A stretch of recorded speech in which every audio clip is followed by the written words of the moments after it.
आरक्षण का बेसिस कभी भी क्लास डिवीजन था ही नहीं। आरक्षण का बेसिस था अनटचेबिलिटी, आरक्षण का बेसिस था कि जो समाज में सोशल रिप्रेजेंटेशन है वो सिमिलर। शेड्यूल कास्ट में क्रीमी लेयर और नॉन क्रीमी लेयर कैसे हो सकता है? इसका आधार कुछ और है। सुप्रीम कोर्ट में SC/ST वर्ग के रिजर्वेशन के मुद्दे पर CJI चंद्रचूड़ की 7 जजों की संवैधानिक पीठ ने एक बड़ा फैसला सुनाया, जिसने एक इतिहास रच डाला, क्योंकि CJI चंद्रचूड़ की अगुवाई वाली 7 सदस्यों की बेंच में CJI समेत 6 जजों की राय अनुसूचित जाति और अनुसूचित जनजाति के हक में रही। वहीं केवल एक जज जस्टिस M बेला त्रिवेदी ने यह फैसला अलग रहा।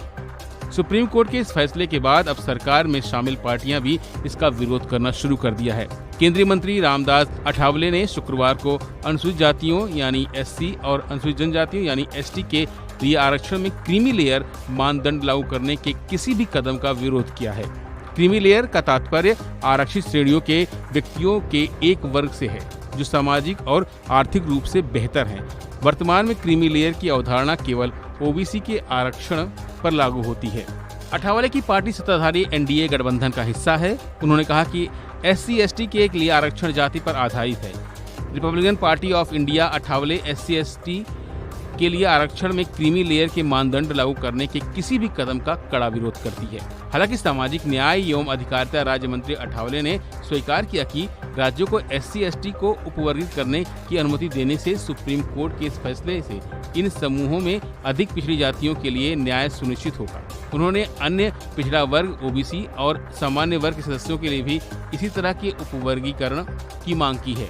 अठावले ने कहा कि देश में 1200 अनुसूचित जातियां हैं, जिनमें से 59 महाराष्ट्र में हैं। उन्होंने सुझाव दिया कि सुप्रीम कोर्ट के फैसले के बाद महाराष्ट्र सरकार को अनुसूचित जातियों का अध्ययन करने और उन्हें A, B, C और D श्रेणियों में उपवर्गित करने के लिए एक आयोग की स्थापना करनी चाहिए। केंद्रीय मंत्री ने कहा कि इस कदम से SC श्रेणी के भीतर सभी जातियों के लिए न्याय सुनिश्चित होगा। वहीं इससे पहले सुप्रीम कोर्ट के इस फैसले का चिराग पासवान की पार्टी LJP के सांसद शांभवी चौधरी ने सवाल खड़े किए थे। उन्होंने क्या कहा था, सुनिए। देखिए, हमें लगता है कि जो क्रीमी लेयर का बात हो रहा है शेड्यूल कास्ट में उसमें मेरे को ये लगता है कि जो आरक्षण का आधार है वो छुआछूत था।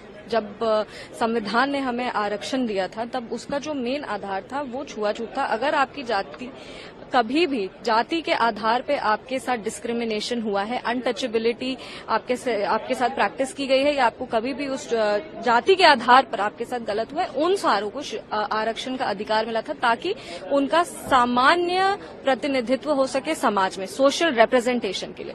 तो अब जो क्लास डिविजन्स या सब डिविजन्स लाने का प्रयास है, शेड्यूल कास्ट में क्रीमी लेयर और नॉन क्रीमी लेयर कैसे हो सकता है? इसका आधार कुछ और है और आप उसका अब आधार कुछ और प्रोजेक्ट करना चाह रहे हो। तो हमें नहीं लगता है कि